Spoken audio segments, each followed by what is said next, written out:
You're listening to Oilers Nation Radio, presented by the Nation Network.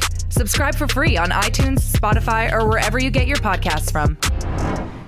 Welcome, ladies and gentlemen. Oilers Nation Radio, episode 123. I'm Bag Milk here with Tyler Yaremchuk. Nation Dan. Rick is gone. He's getting some booze for the pint. Reopening next week under new government regulations. Go see him for a brewski, if you will. Subbing in the one and only Josh Park, Nation Network video editor. Gentlemen, good day. Happy Friday to you. Hi, Bag Milk. Hello, everyone. We've got an excited crew here today on a Friday. Holy. All right. Well, I guess we'll just jump right in by thanking our friends at Sherwood Ford the Giant for making this all possible. Go ahead and follow them on Twitter at Sherwood Ford, on Instagram at Sherwood Ford _the Giant. As always, it is winterize your vehicle time. Oil change, new tires, maybe just tune up.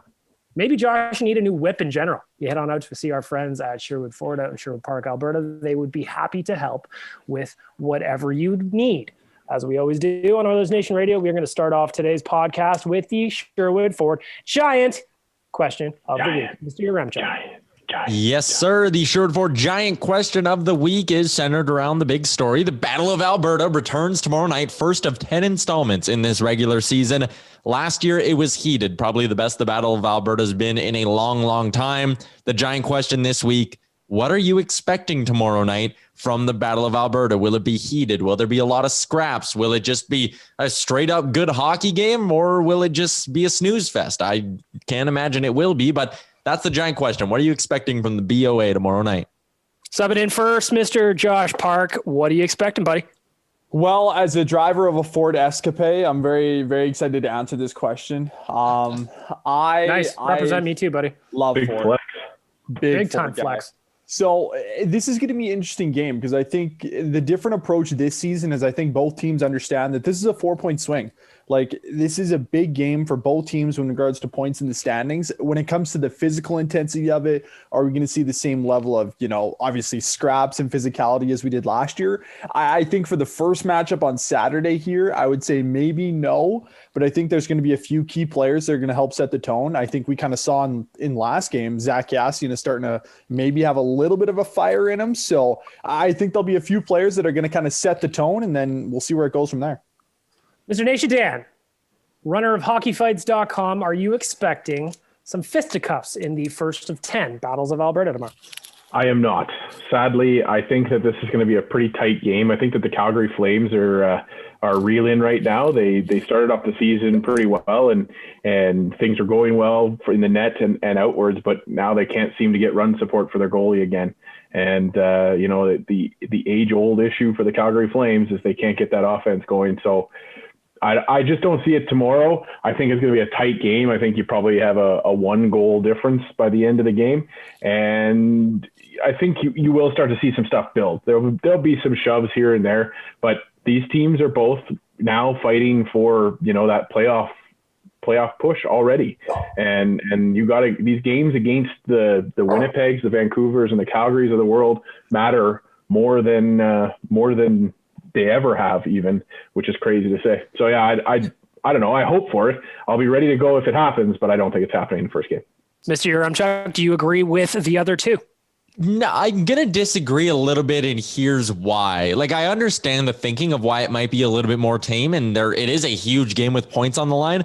But last year when they played each other, it was also a huge game with points on the line. And I think the Flames right now, obviously, they're struggling a little bit. And I think there's a little bit of, I think this is a chance for them to sort of wake up a little bit and establish an identity and start fighting for each other. I think that's kind of been one of the big stories down in Calgary. So I think the Flames and Matt Tkachuk might be looking at this as an opportunity to really change the tide of their season. And for the Oilers, we know Zach Kassian's probably going to be heavily involved. He hasn't had a great start to the year. He hasn't been classic or vintage Zach Kassian through the first 12 games here, but he started to wake up against Ottawa. And I think he might be looking at this game as, I'm going to get back to vintage Zach Kassian, and the Battle of Alberta is a great time for him to do that. I think it's going to be interesting because the reason I get nervous with Battles of Alberta is because of the emotion that goes into these games. And sometimes the Oilers, they just let it run away with them. Specifically, like a guy like Zach Kassian. Dan and Tyler, you'll remember we went down to Calgary last season Oilers were playing a good game when we were down at the Saddle Dome. And then when things started to heat up a little bit, discipline became an issue. The PK couldn't sort things out. And all of a sudden, you have a loss on the board instead of a win. Is anybody concerned about discipline for the Oilers tomorrow, specifically because the penalty kill, I should say, is not where it needs to be right now?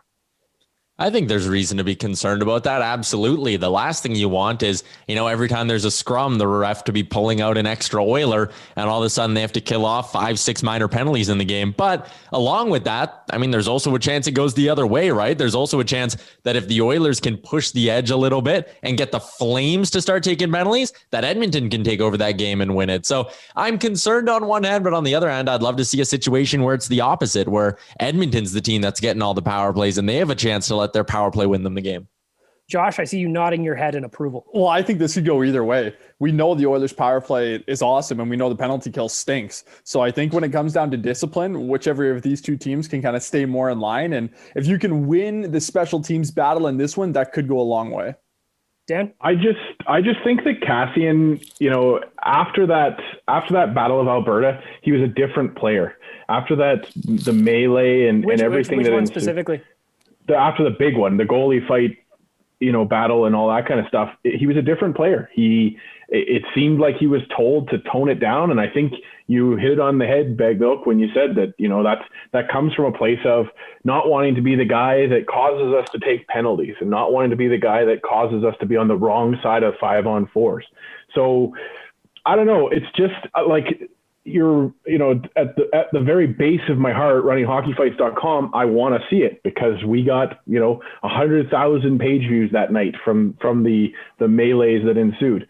But my brain is saying that the catalyst on our side of things is going to have to be Kassian, and I just don't think he's that same guy right now, or if he ever will be in an Oilers jersey again. Looking at tomorrow's game, the Oilers have had a couple of days off since that win against Ottawa. I want to look back at the 3-game winning streak here in a second, because as we record today on Friday, February 5th, it is a much different podcast than the one we recorded a week ago when they were losing. Josh, you weren't here last week, but I just want to look at the last 3 wins, one against Toronto to split that series, and then the sweep against the Senators. How do you take a week like that for the Oilers? Well, I think the game against Toronto was really telling, and I think it kind of set the tone heading into those 2 matchups against the Sens. You can kind of, I don't want to say you take 2 games against Ottawa as a grain of salt, but you can take momentum out of those games and see the good things that the Oilers did do. A couple players kind of getting more engaged, a couple players getting off the schneid. It was good to see Jesse Puljujarvi get a goal, Tyson Barrie, Dominic Cahoon starting to kind of settle more into that second line. So although there's a lot of people that are, clamoring saying, well, it's against the Sens, it's going to be a real test when you have a game against Calgary here on the weekend, but it's good for the Oilers to get momentum headed in the right direction. And it was really good to see some of the players other than McDavid and Draisaitl start to contribute offensively. And then of course we saw the absolute dominance by both McDavid and Draisaitl against the Senators. So it was a very, very positive week for the Oilers, and it's setting us up in a position that we can go against Calgary tomorrow and look at it and say, yeah, we're headed in the right direction right now. Much more comparably to than a week ago. Tyler, I want to ask you, I noticed on the Nation over the last week and on social media that despite the Oilers kind of turning things around, bringing it back up to 500 on the season, some people diminish the last week, specifically this 3-game winning streak, because 2 of those games came against Ottawa, and obviously they are just not a very good hockey team. Can you still take positives away from a winning streak like this, even though 2 of those games were against a team like Ottawa, who will probably be in the mix for first overall, but when all is said and done? Ottawa just beat Montreal last night. I was going to say Ottawa won last night. Like, you can sit there and people will say, oh, well, they were against Ottawa. They got outshot in a couple of the games. Yeah, sure, some concerning signs. But A, can you imagine if they lost those games? And B, they won. Like, it's not like it was even particularly close. Game 1, their power play dominated, and they were ahead, so far ahead early that I think the 5-on-5 stuff slipped away from them just because they were so far in front. It's natural to let a team creep back in like that. And in game 2, again, it was only a 4-2 win, But was there any point in that hockey game where you were like, oh boy, the Oilers are in trouble here? Like, they were in control for all 6 periods against the Ottawa Senators. Absolutely, I'm pulling a ton of positives. And yes, it was 2 wins against the Senators, but when you can ride a 3-game winning streak into probably one of your biggest games of the year coming in this Saturday, the first Battle of Alberta, a game that's really going to set the tone, I think, for the next month of the season, that's great. That's a huge positive. I will say, first off, that I did get a little bit nervous in the first game against Ottawa when Skinner was minding the pipes because, it was up 5-1 and then all of a sudden it's 5-3 and you go, whoa, here we go. But you're right. 4 points are 4 points. Dan, wrap it up. Well, and I think Jack Michaels did a good job of kind of keeping Oiler fans honest and just kind of, alluding to the fact that, they get another goal here and it's a new game kind of thing. But other than maybe the first 5 minutes against the Senators in the second game, before that Colin White, Jesse Puljujarvi engagement, which I'm still confused about. We're going to get to it. They weren't really in the game. They weren't really competitive. But again, like Tyler said, the Toronto Maple Leafs and the Montreal Canadiens have given up 2 points to the Ottawa Senators this year. And that's a thing we haven't done yet. And hopefully we don't see them do. But outside of those 4 minutes at the start of the second game, we've absolutely dominated that team. So there's something to be said there. And, Appalachian State beats Michigan every once in a while, and you don't want to be Michigan on the end of that loss. So you take those wins and you're happy with those points that you squared away. And we go into Calgary and we hopefully beat them too. I think that it's also important to recognize that a lot of times over the years, the Oilers have been slump busters. And there would be a team coming into town on a 7-game losing streak, as the Senators were, and the Oilers just gift them a win back into the right, or they get them back on tracks with a win. So that didn't happen this time. The Oilers had 2 must-win, in my opinion, games against the Senators, not in the standings, but just maybe so emotionally and just kind of for some confidence, and they executed. And you can complain that that 2 of those wins on this current 3-game streak came against Ottawa. But like Tyler and Josh both said, they beat the Canadiens last night. And this is still the NHL, and there are no gimmies, no matter who the team is. And I think if you look down on an opponent, regardless of who it is, you're going to end up getting burned for it. And I wonder if maybe that's what happened in Montreal last night. I want to also talk about this last week because it was big in terms of secondary scoring for the Oilers. A bunch of guys got their firsts. Tyson Barrie, he's on a heater right now, by the way. James Neal got a pair. Cahoon got a pair. Puljujarvi got a pair. Archibald got one. Who do you guys want to start with first in terms of guys getting off the schneid? Very important in terms of secondary scoring, as I mentioned. Tyler, I want to start with you. You look like you got something to say. Yeah, I'm going to go with Dominic Cahoon here. That was the guy I was most excited to see get off the schneid. He's done it. He scored in back-to-back games. And I felt like there was some fans who were starting to get impatient with him in the top 6 because he wasn't producing. But I liked what I was seeing from him early in the year. I thought he was going to the right spots of the ice. I thought him and Draisaitl showed some good chemistry. I really didn't want Dave Tippett to break up that trio of Yamamoto, Cahoon, and Draisaitl. But I was starting to get nervous that if he didn't score, it might happen. So to see him pot a couple, got lucky on one, but the other one was a good goal. To see him get a few, it just allowed even me to breathe a sigh of relief and go, okay, he can score. He's not going to, Toby Reeder us where he goes all year fighting this horror. How dare you? But it was good to see him get one. And I know JP is probably going to be a common answer, but I was really happy to see Cahoon do what he did. Dan, I'm looking at you. Oiler to get there first last week. Who had you most excited? It's a tie for me, actually, between Jesse Puljujarvi and James Neal. I've been on this very podcast last week touting the fact that I think that James Neal is a guy that just stirs the drink for this team. And, sure, he's not worth the millions of dollars that we're paying him, but could be worse. But yeah, again, like Tyler mentioned, Jesse Puljujarvi's stuff is just that's heartwarming kind of moment to see him, to see him kind of come out of his giraffe or his antelope kind of style of hockey and just become a dominant player that everybody's kind of hoped and wished for. Yeah, it's the Ottawa Senators and all that good stuff, but yeah, you can't be upset about any of the breakouts that we've seen. But I'll leave some for Josh too. Josh, who are you liking so far? A lot of first goals last week. It's Tyson Barrie, 100% for me. I think you were looking at that. You were looking at that power play at the beginning of the season and seeing, Dave Tippett was starting to lose faith in it a little bit. We saw Darnell Nurse getting some first team rotations in right off the top of the power play. And there was questions like, okay, we brought Tyson Barrie in to be an offensive defenseman for us and try to somewhat fill that void that we're missing from Oscar Klefbom. And nothing seemed to go right for him. And, we saw that happen to him last season in Toronto when he had a change of scenery and nothing just seemed to click. So to see him now, he's on a 4-game point streak. He's really starting to settle in on that top unit power play. It's finally starting to click at a somewhat reasonable pace considering what it did last year. So I think out of all those players that we saw get off to Schneid last week, one player that we absolutely needed to, and one player I think with him now trending in the right direction is going to have the biggest impact on this team. It's Tyson Barrie, 100%. I agree with you. I was pumped to see Tyson Barrie. And the thing I liked about the goal he scored, like I said, he's on a heater. He's putting up points right now. He's got 7 in his last 4 or something. 7 and 4. But the goal he scored was an absolute laser beam from the point. And I think when Barrie signed here, a lot of us are excited about the possibility of a right-handed shot with a big clapper like that on the point, because the power play hasn't had anything like that in a while. And that was huge for me. You could see almost a weight lift off him. He started to look a little bit more comfortable. He's starting to dish around on the power play, not just defaulting to McDavid all the time, which I think is also going to be beneficial for the PP. But man, I was pumped about Barrie's goal. But I got to finish it off. For me personally, we got to talk about JP. We got to talk about Jesse Puljujarvi. The funny thing about him getting 2 goals in that second game against the Senators was that the dude was taking shit all week from across the board. There was guys in the media saying he should be on the 4th line.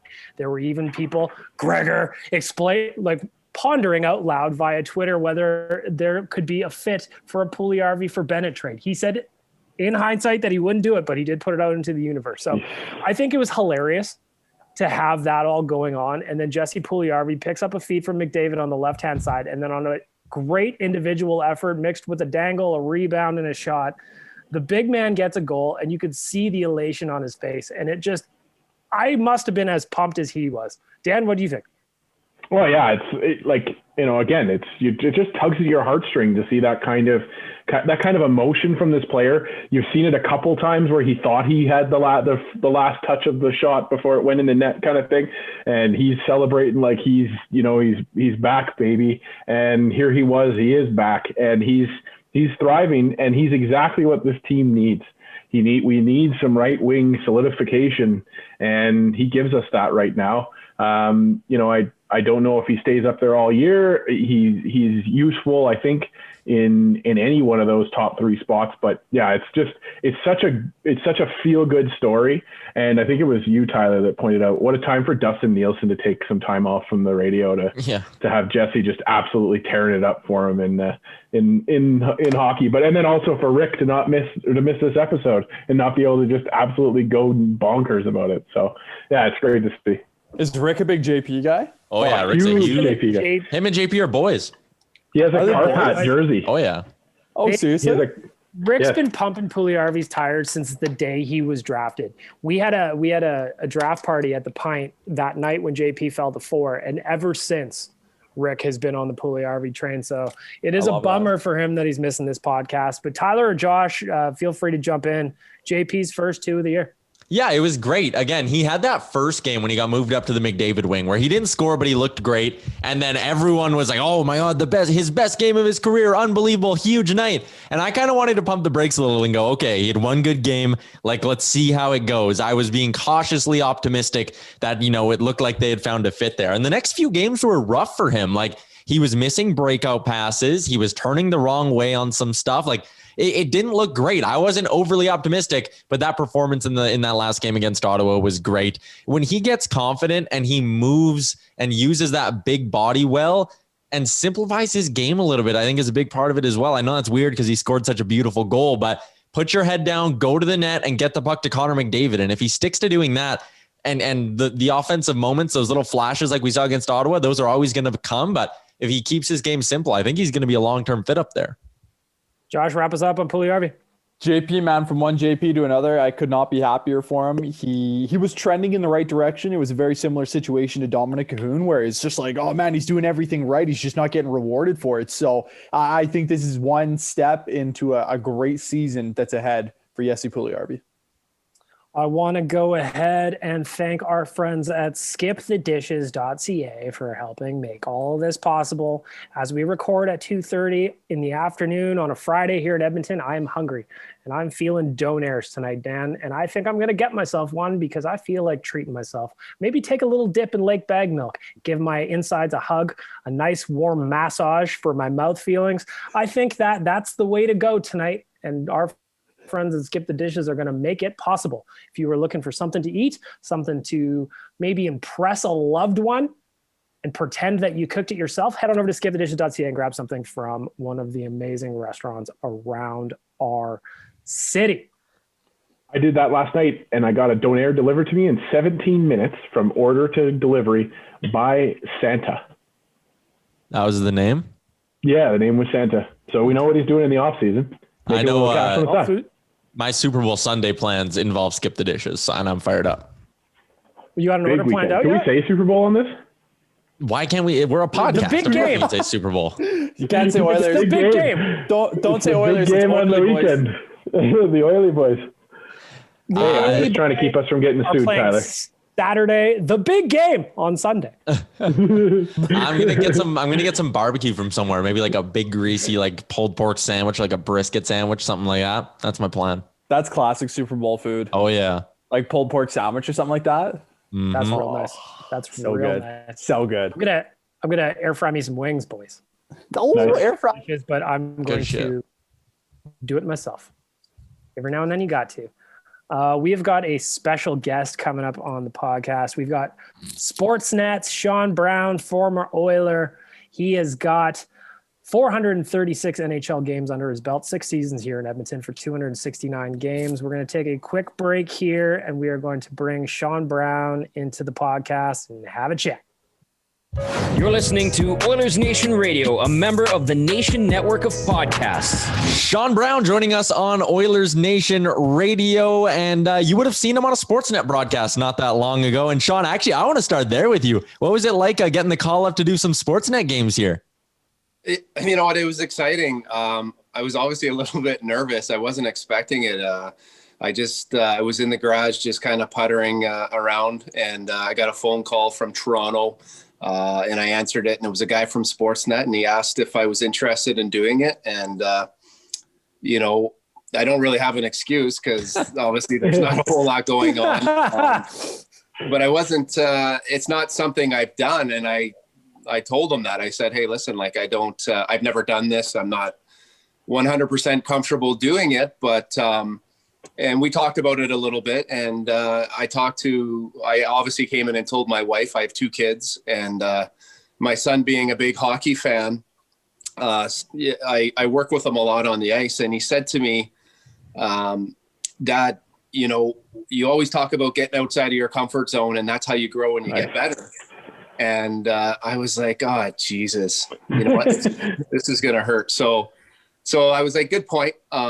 You know, and so the main reason why I did it, to be honest with you, was to prove to my kids, because they knew how uncomfortable it was going to be for me. But I thought it was important to show them that you do have to do things that make you uncomfortable, and you never know where it can go. And so, yeah, it was a lot of fun, but it was definitely something a little bit different. But Gene and everybody there, Tony, and the staff there did a super job in making me feel comfortable. Looking, now that you've got the 2 games under your belt here, do you think you ready for more? Are you kind of like excited for more? Do you want more of that? I mean, yeah. I mean, I felt a little bit better after each game. To be honest with you, there was a time like when I played the game, I knew everybody obviously that played in the league, and you know, I pretty much knew every stick and the way they shot and the skates they used. But then you get away from it a little bit because you have kids and different things going on in your life. So it'd been a while. I mean, I watched hockey, but not with the not in the way that I watched when I played. So I got away from it, and but my kids are a little bit older now, and I've started watching a little bit more and paying attention to it. And, that's probably the biggest thing. If you're going to do something like that, you have to watch and be aware of what's and who's going on, if you're going to be successful at it. So I don't know. You'd never want to shut a door, and we'll see where it goes. It was fun. But I'll just leave it up to them if they want more. On a personal level, Sean, what was it like for you to you were on the ice for a long time being analyzed, but now, the tide's turned and you're on the other side of the camera analyzing the game. What was that like for you? Yeah, I mean, it's easy to criticize, obviously, when you're watching. The game looks easy, but obviously it's not. So, you know what? You can obviously, why guys, I think, like myself and Joaquin Gage and Strudwick, and I'm sure there's going to be more that will get opportunities, is because you know what it's like to be in those situations, through good times and bad times. And, you're able to give a little bit of insight and hopefully maybe give a different perspective to the fans that are watching. So, but yeah, I mean, it's way easier to criticize for sure. But you know what? I was lucky enough to see, the Oilers were, there were some times that were during the games, obviously they did some good things. And it's important, it's important to highlight, the positive too. But yeah, it's easier to be a critic for sure. So you mentioned, Sean, you did a lot of studying and a lot of scouting when you were playing in your career. A veteran of 77 fights, according to hockeyfights.com, and 44 of those in an Oilers jersey. Did you use that scouting ability and that knowledge when you were doing the fights, or was it something that you just kind of, you knew you had to do to keep playing in the show and keep your teammates honest?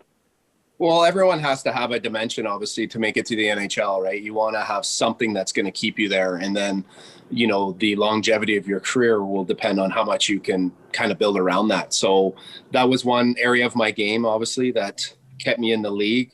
I tried to work on other areas in my game to keep me there, but it's a tough way to make a dollar. The game's changed, obviously. I still would like to see a little bit more of the physicality in the game. I don't think you need the fights that have no meaning, or, it's a lot. And to be honest with you, it's a lot easier to fight when you're playing with emotion and you're battling, and it just kind of comes naturally. There's obviously lots of links, or I guess the biggest one would be hockeyfights.com there, where you can get a little bit of history on a guy and maybe pick up some things that maybe they do or don't do, or, but you know what, you got to be careful too, that you don't build it up to be maybe bigger than what it is. 'Cause there's a lot of anxiety and, excitement, nerves that, play into that type of role. So you gotta, it's a mental grind, to be honest with you.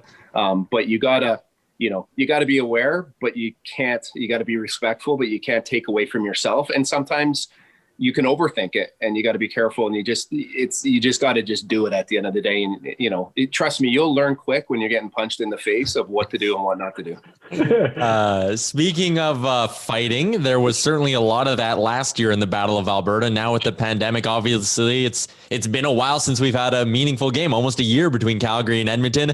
The big one tomorrow night, Saturday night. What are you expecting? Do you think we're going to see a lot of fireworks, or do you think, early in the year, considering they haven't played in a while, could there be a bit of a feeling out process before we get that heated rivalry again? I don't know if there'll be a feeling out process, just because of they have that one player, obviously, with Tkachuk, who doesn't seem, who's not going to feel his way around a hockey game. He just one of those guys that just plays better when he's emotionally and physically engaged in the game. And that's just what he does. And he'll drag other people into it, whether it's on his team or it's on the Oilers. So I would think, that rivalry is only as good as the makeup of the two teams, right? So I think having a guy like him, obviously the history that he has with Cassian, Darnell Nurse has a dimension to his game where, he can be a physical presence. I don't know if Juju's going to wind up playing or not, but I think at the end of the day, there are some guys that do have that role. But the number one guy that I think will bring it out is Tkachuk. So the Oilers play better. And to be honest with you, I think every team in the league and everyone plays better when they get invested in the game emotionally. And I think it could actually help the Oilers. They're obviously coming off of a nice little winning streak here. And now they have a little bit of a layoff. So I think the Calgary series this weekend is actually going to be good for their game.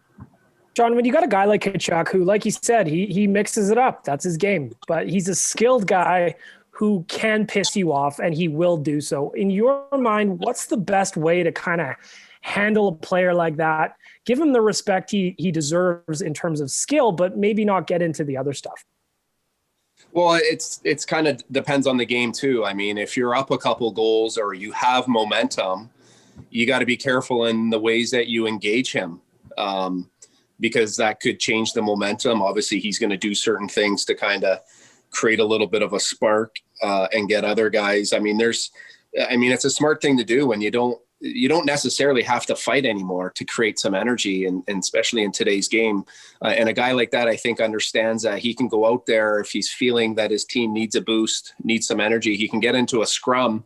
But what a scrum does is also, it not only gets you involved, but it also brings in the other four guys. And now you got a bunch of guys, giving a bunch of stinky gloves, exchanging a few words, and it just kind of drags everyone into it. So, those guys, it's hard to find those guys. I mean, they're so valuable on your team. Everyone's looking for a kind of I'd say they're somewhat of an old school kind of guy, but, so depending on the situation will depend on how you kind of handle that guy. The biggest thing is to, when you're playing, have him react to you as opposed to you reacting to him.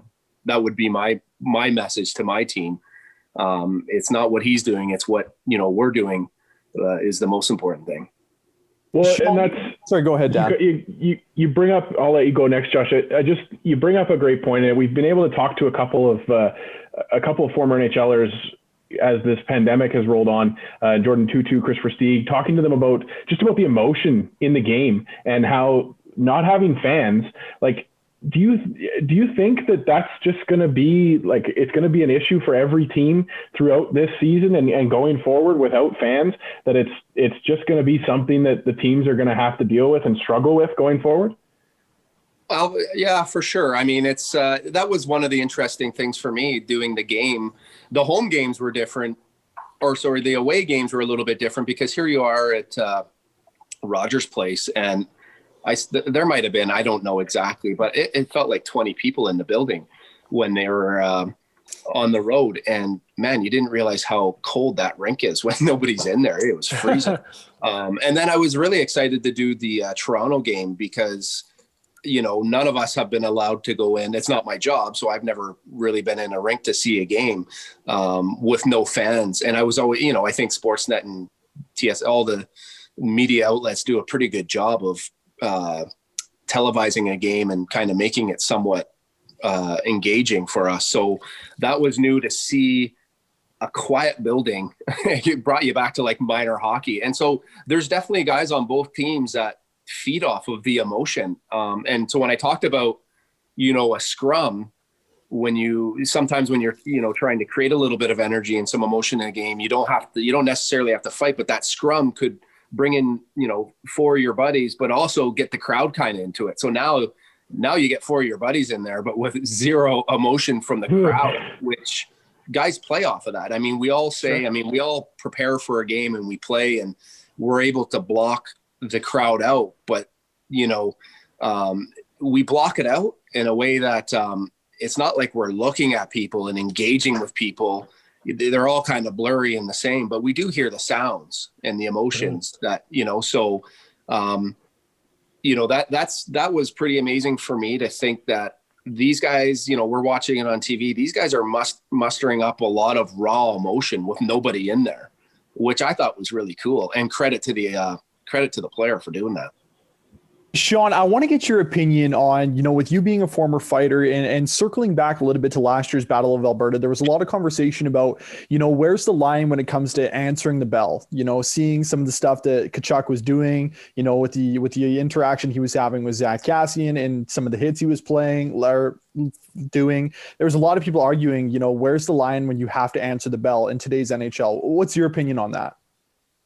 There's nothing. I mean, I respect players that play that way. I guess I respect them a lot more if they play that way. And then they, you don't have to fight a lot. And fighting is just one way of showing how tough you are. There's many ways of playing this game. And there's a lot of tough players that play a tough game, but don't fight, whether it's, blocking shots and so on, driving to the net, knowing, at the end of the day, you could get hit into the post, so on. So, but I do think that if you are going to play an agitating game, there are times that you have to answer the bell, not only to get respect through the league and other guys, but to also get the respect of your own teammates. There's, I've played with guys that would kind of rat it up, and it's like, okay, that's okay, but usually more often than not, somebody else is coming in there that affects someone else's game. Someone else has to come in there and clean up the garbage.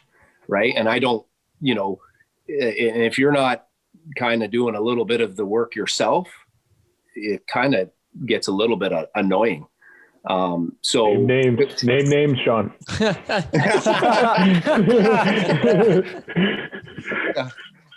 So yeah, you gotta be,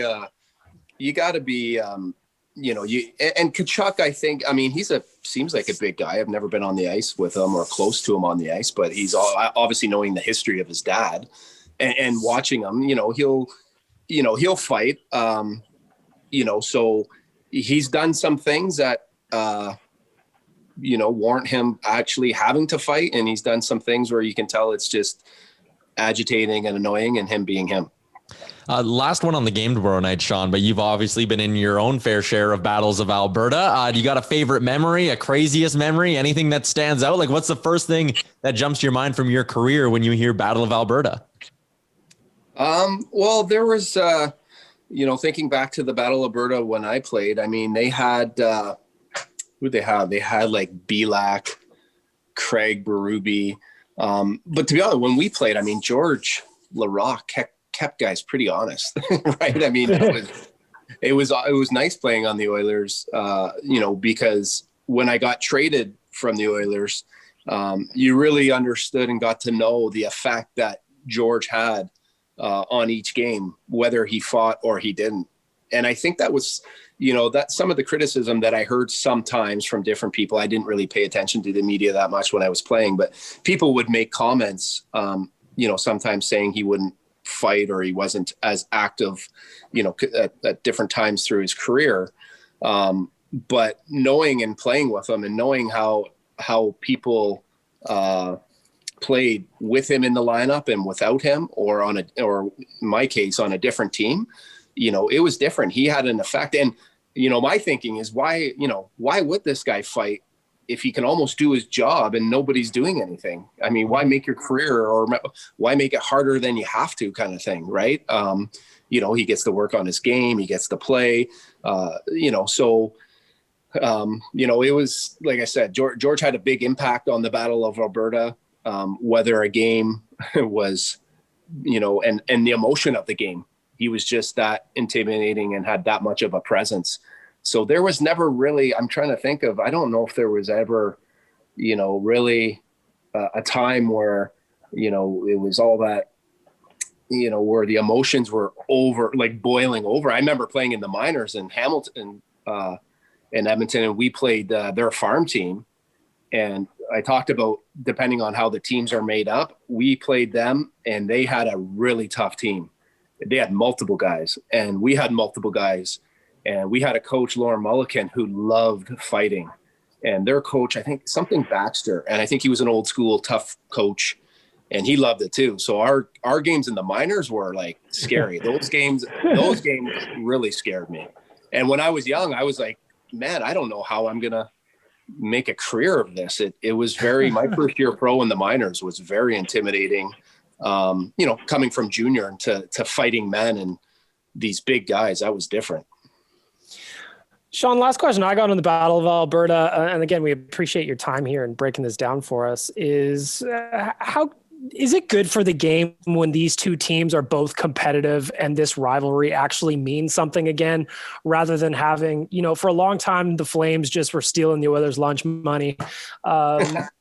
Is it nice to kind of have it back on a level where it means something again? Absolutely. I mean, you need that. There's got to be something on the line for both teams. So, because then it doesn't, because then it's a different game too. I mean, you don't necessarily let's face it, the game is changing and there isn't a whole lot of hits and a whole lot of fights. But when you get some emotion and guys, are finishing their check and playing, with a real sense of urgency because something matters, absolutely, it makes it better for the league, and the league wants that. We all want that. As there's times that we all watch the hockey at different times and throughout the season, and the time of the year you're kind of like, ooh, that was a little bit of a sleeper. So the league, I think the league needs it, the players need it, and I think they're at a good point right now too, where I think Calgary is obviously playing well, and Edmonton's just kind of right on the crossroads of trying to put something together here. And they really, I see this game being exciting for those two reasons. One team's got to prove that they're going to continue to make a step, and one team's playing with confidence and, wants to make sure that they continue to roll. And like you got Lucic there too, right? Who has a little bit of history with the Oilers and now with the Flames. So I'll be tuning in. Nice. I like it. So I have one more question for you, Sean. RunningHockeyFights.com. The two guys that you fought the most, do you remember off the top of your head? No. Jeff Odgers and Brad May. Was there a reason? Was it just, were those guys just the ones that would mix it up in games against you, or what was the reason there? Yeah. You know what? Jeff Odgers was just a very tough person. He was game, he was cut from the old cloth. Usually when I'd fight him, most times it was usually because either his team was down or something was happening in the game. Emotionally, he was trying to get something going. It was definitely never anything personal. And same with Brad May too. He was kind of funny. There was one funny story with Brad May, because sometimes you're just fighting I don't even know why you're fighting, but we were playing, he's from Ontario.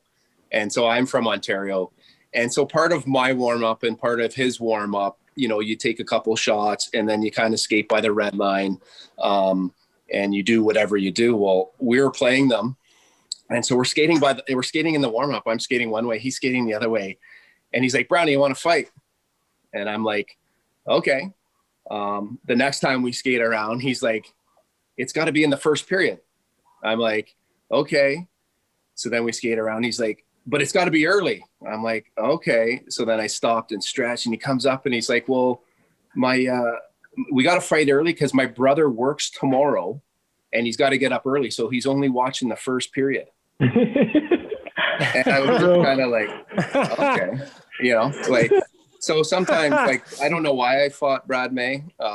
Maybe he wanted to fight me more than I wanted to fight him because he knew maybe he got the better of me. But I don't know. There's some guys, just the way they play and the way you play and the way they play just doesn't work out. Fair enough. Sean, we really appreciate your time, man. Enjoy the Battle of Alberta. Enjoy the rest of the season, and we look forward to seeing you back on Sportsnet soon, hopefully. Thanks a lot, guys. Thanks for having me. There you go. That was good. The thing I liked about Sean Brown there, he would give you a story without you asking him for a story, just a natural talker.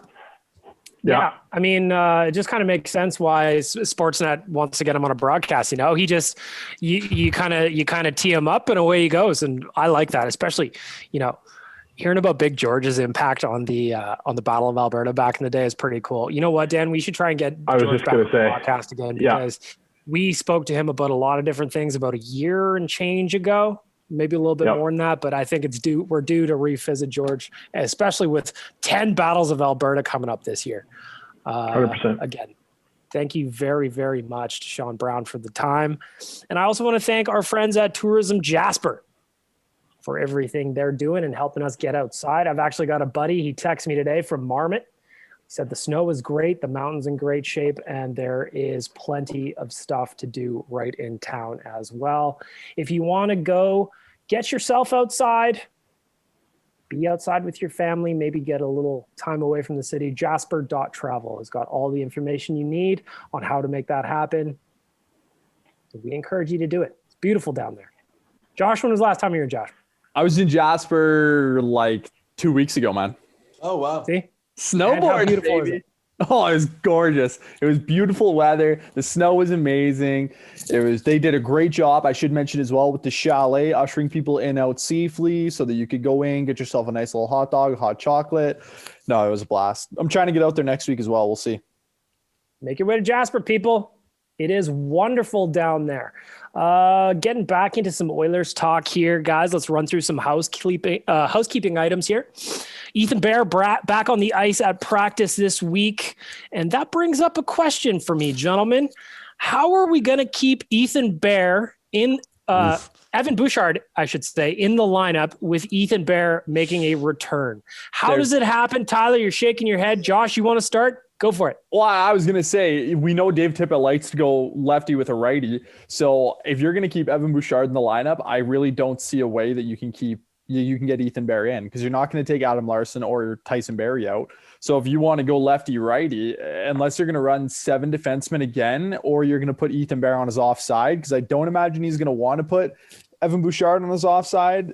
So I don't see a circumstance where you're going to get Ethan Bear back in the lineup. Of course, he's a great defender and he's a good player for the Oilers, but which of those 3 guys are you going to take out? I feel like it would have to be Evan Bouchard. So I feel like at this point, you're going to get one of Evan Bouchard or Ethan Bear in the lineup. One of the 2.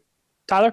The easy way to get him in is to go 7 defensemen. But again, I'm not a big fan of doing that on a permanent basis. So I'm looking at the depth chart right now, and let's say Ethan Bear's healthy. So you go Nurse with Bear, likely. You're going to throw Tyson Barrie, likely with one of William Lagesson or Chris Russell, maybe Slater Cuckoo. Then what I'd actually do on the last pairing is I'd play Bouchard on the right and I'd play Larson on the left. I think Adam Larson's not going to be the puck mover on that pairing. His puck moving hasn't been that great this year on his strong side. So are you really losing a lot? Yeah. Are you really losing a lot putting Adam Larson on the left side if you have an elite puck mover on the right side?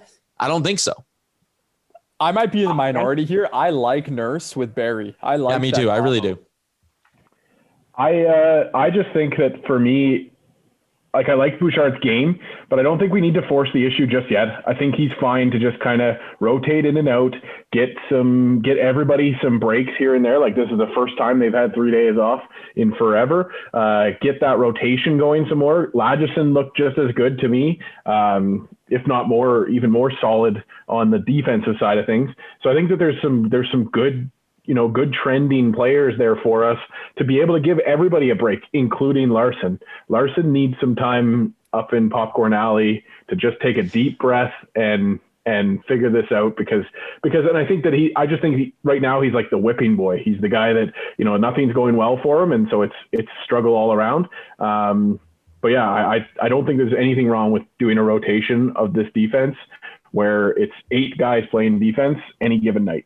I mean, I might be the lone man on this one, but I kind of like the idea of having 7D in, because all that does is that rotates McDaddy in on that 4th line more often than not. And I am a big fan of getting Connor McDavid on the ice whenever possible.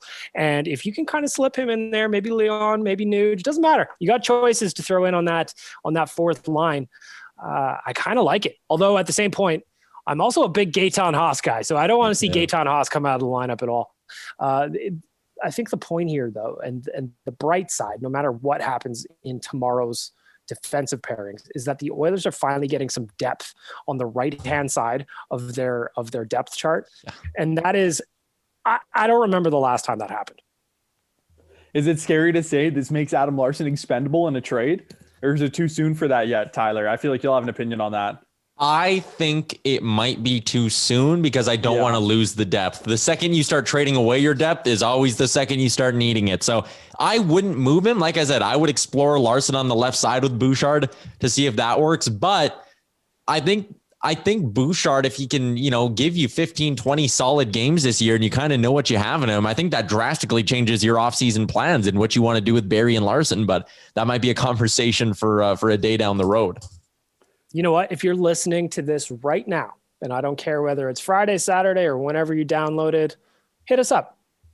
Do you think Adam Larson is becoming expendable based on the play of a guy like Evan Bouchard, even though it's only been one game and it was against the Senators? I'm throwing it out there. Did you guys see how many? Sorry, go ahead, Big Will. I was going to say, did you guys see how many minutes Evan Bouchard played? Dan, I know that we had differing opinions on this going into the game. You predicted 5 minutes. He played north of 15, I think, didn't he, Big Milk? Yeah, he actually played. I'm just waiting for my slow ass laptop to load here, so I'm just going to vamp in the meantime. He actually played 16:56 against the Senators. The low man on the totem pole that night was Slater Cuckoo at 8:09. So Bouchard did get, he got a hefty dose of minutes there. William Lagesson played 8:53. More than half of that about half of that, I should say, came shorthanded. So I liked the fact that they killed off all 5 penalties against Senators. So maybe that gets Lagesson a little bit more leash than a guy like Bouchard, unless Tip Daddy wants to go back with seven defensemen because Con wants some more minutes. And I want to give it to him. Keep that defensive depth forever. You can't have enough defensemen, especially when it comes to the playoff time. We've got a long season ahead of us, and Adam Larson has shown a propensity to break down, and then bad luck comes into play as well. So yeah, keep every defenseman you can right now, especially. Well, and also to Dan's point, the Oilers have been pretty lucky so far in that their defensemen, outside of Ethan Bear missing a couple, they haven't been more than banged up. So depth is going to be important at some point, be it because of injury or I don't know if you guys know this, boys, but there's a pandemic going on. And I feel like at some point that could also come into play as well. Looking at some of the other housekeeping items today, Troy Grosenick, once an Oiler, always an Oiler, back on waivers today.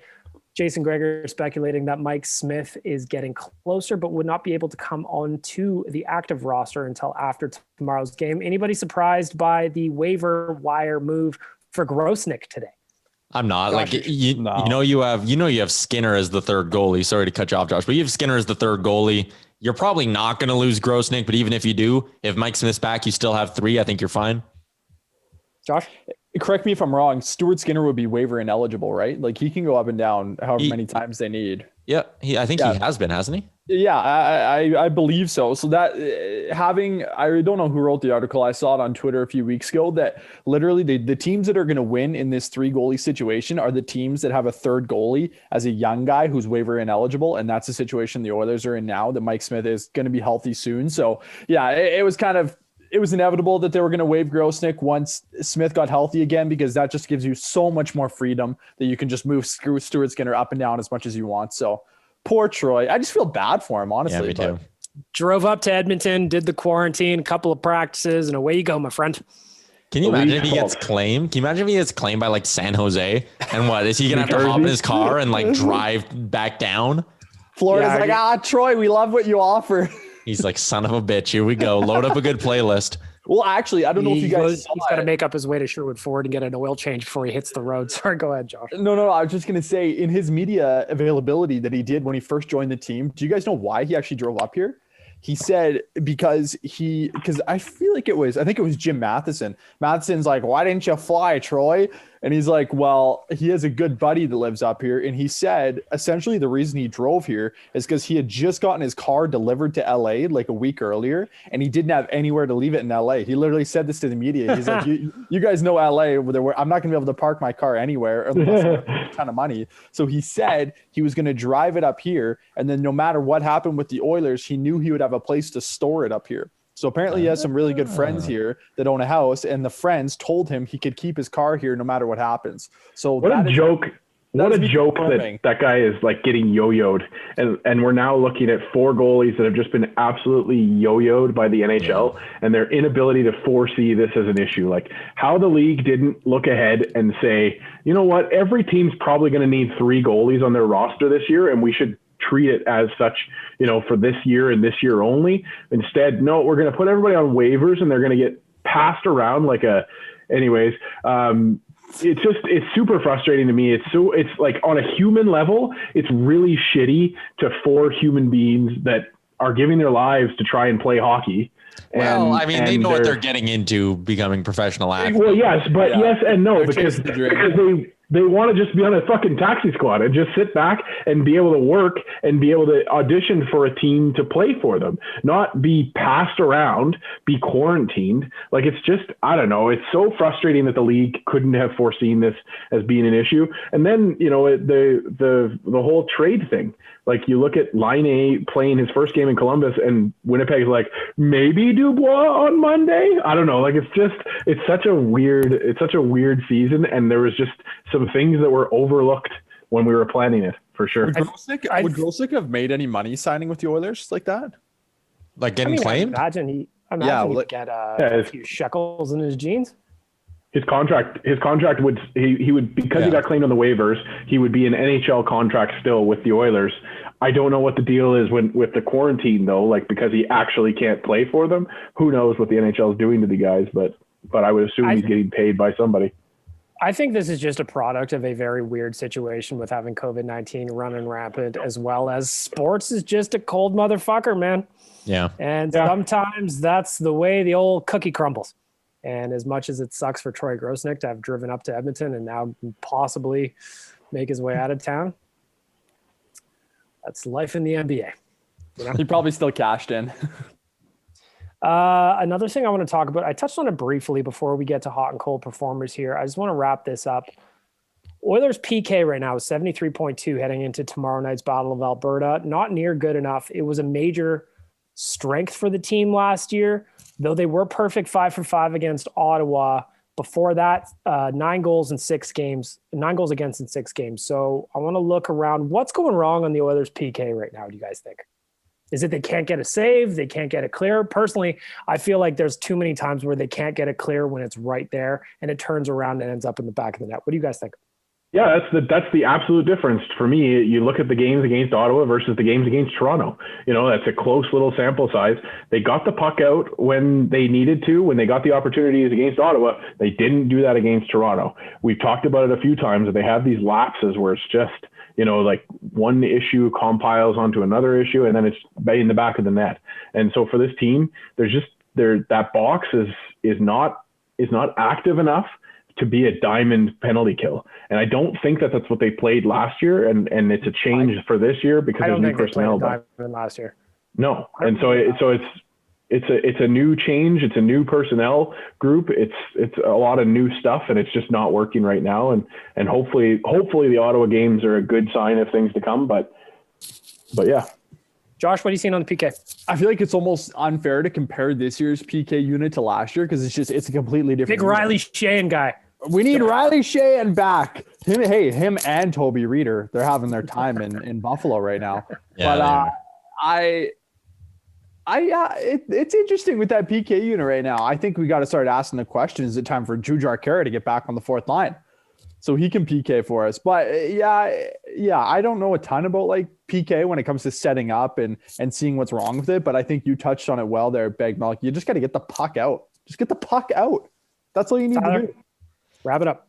Yeah, I think there's been a couple unlucky moments and a couple of mental lapses, but where I'm confident is that, you know, like they got a guy like Kyler Yamamoto right now. They're trying to teach him how to penalty kill, but he's never done it before in his NHL career. So I think there are just some learning curves here when you consider the fact that the coaching staff is still the same. They have a few returning guys, and it's just maybe some younger or more inexperienced penalty killers trying to learn on the fly a little bit, especially with like a shortened training camp and stuff. I think I'm willing to forgive them a little bit for some of the mental lapses that have led to goals. And I'm confident that as the year goes on, they're only going to get better on the PK. Tyler, while you're getting your buttons ready for the oodle noodle hot and cold performers, I just want to put another thing on your plates as you're listening to this, as we wind down episode 123. Pierre LeBrun tweeted yesterday, I would advise fans to track points percentage rather than overall points in the standings in case some teams don't play 56 games. Real quick, Josh, did you kind of see points percentage as a potential issue heading into a playoff season for the second year in a row? Dude, I didn't at all. When you mentioned that earlier, that kind of caught me off guard because I never ever I guess that was kind of me being naive, but I never would have seen a circumstance where we would have had to look at point percentage. I think the only way it would really have a huge impact is if we have teams that are playing like one team playing 56 games and one team playing 40 games. I think that would be a bit of an aggressive like thing to sort out there. But if it's a difference of 1 or 2 games, is that going to fluctuate too much with the standings of the teams? Probably not. But I hope it doesn't come down to that. I hope every team can get in 56 games, but we'll see what happens. Resident nation math guy, Tyler Yaremchuk. Point percent. Nope, I don't like that title. For me, the interesting part I'll say is I want to know where the NHL draws the line. Like if they will eventually have to go to points percentage, where is it? Is it like, will they make a team play 8 games in 12 days? No. Will you let them play 7 games in 12 days? If a team has 9 games left in the season and there's only 16 days left, are they going to be like, you know what? Let's try to find a way to jam this in. Like, I'm very interested because they don't have a set plan. They don't have a rule that says, hey, if you have this many games disallowed or postponed, we're just going to stop making them up and start canceling them. We don't know where the line is. And I'm very fascinated to see if we find out. Like, will they be like, you know what? Team A has 15 games and they're going to play them in 23 days. Giddy up, boys. And like, just make them do it. I don't know. I'm fascinated. We'll see. And it's also interesting because the NHL doesn't have they don't have a huge cushion at the end of the season before the playoffs start. So it's not like you just have, 3-4 weeks to try and balance things out. It's going to be fascinating to see how we progress here. Fortunately, so far north of the border, nobody's had to have a game rescheduled yet. And knock on wood that does not happen. Dan, your thoughts? Oh, he's on a phone call. Sorry. Tyler, get your buttons ready. It is time for the Oodle Noodle hot and cold performers of the week. I'm good to go. Oh, Dan is back. Dan, points percentage. I am back. I was talking to points percentage. Yes, it's going to be. For me, it's going to be frustrating because you look at a team like Dallas who missed the first 2 weeks of the season and was able to just kind of like have their own training camp, as it were. Like, I'm not saying that the players were all playing together or anything like that, but they were given that slight advantage.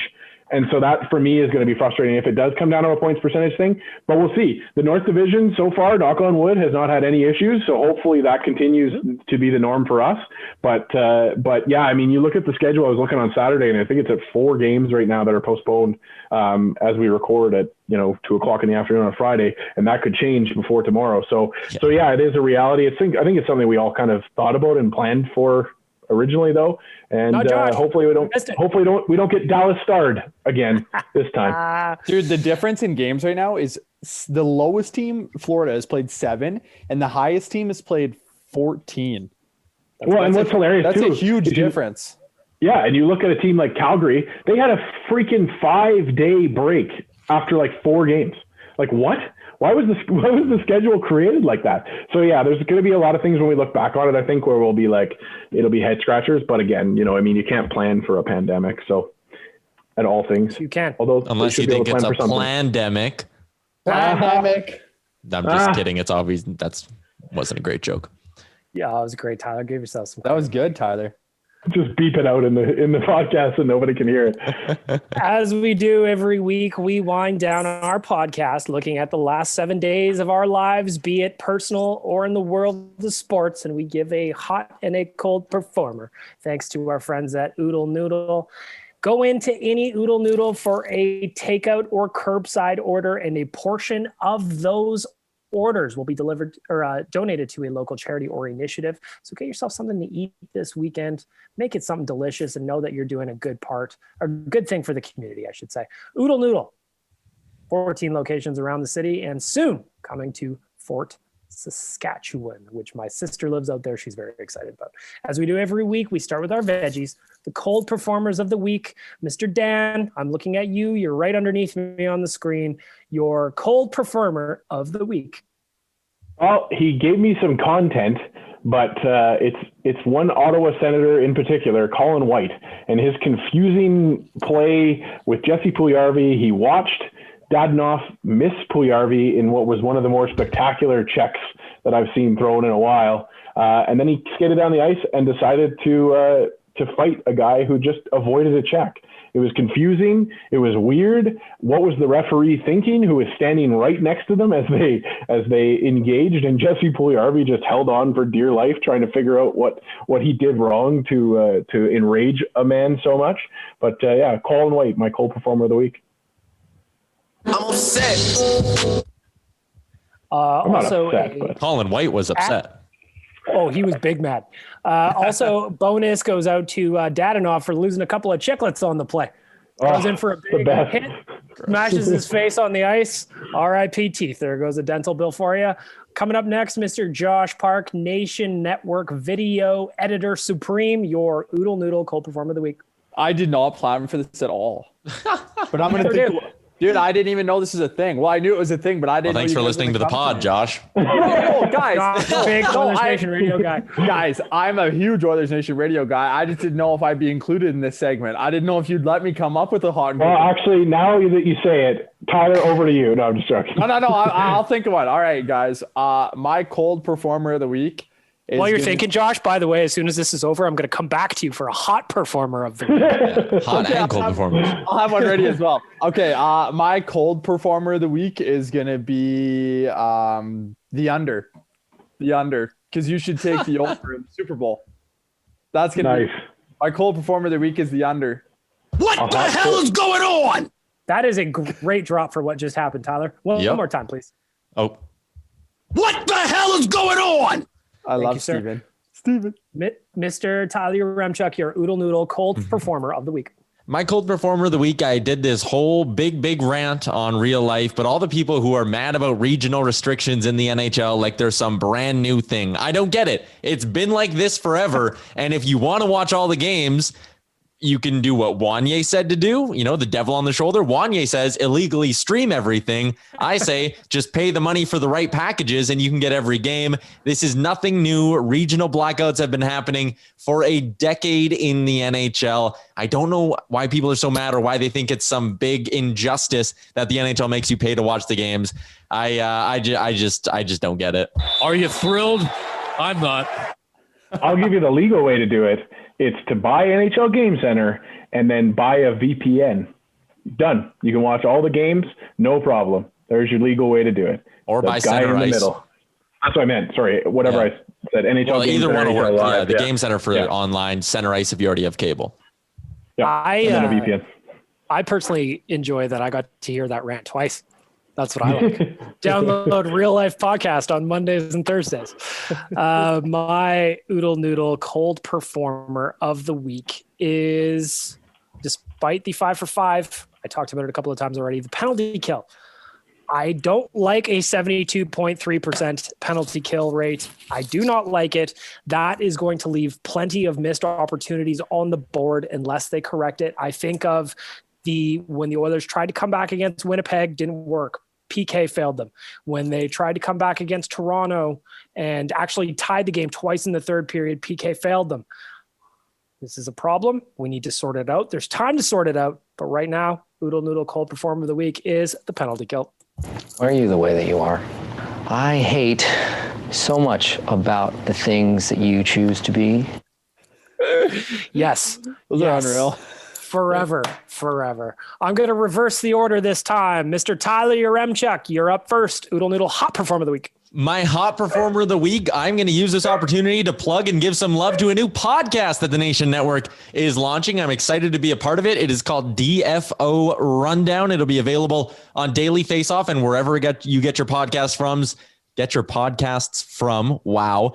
It will feature one Jason Greger and the big one, Frank Saravalli. I'm super stoked to be having this out. Episodes will be dropping Monday and Friday, so get a jump on it. Subscribe. The first episode is going to have a very, very good guest as well.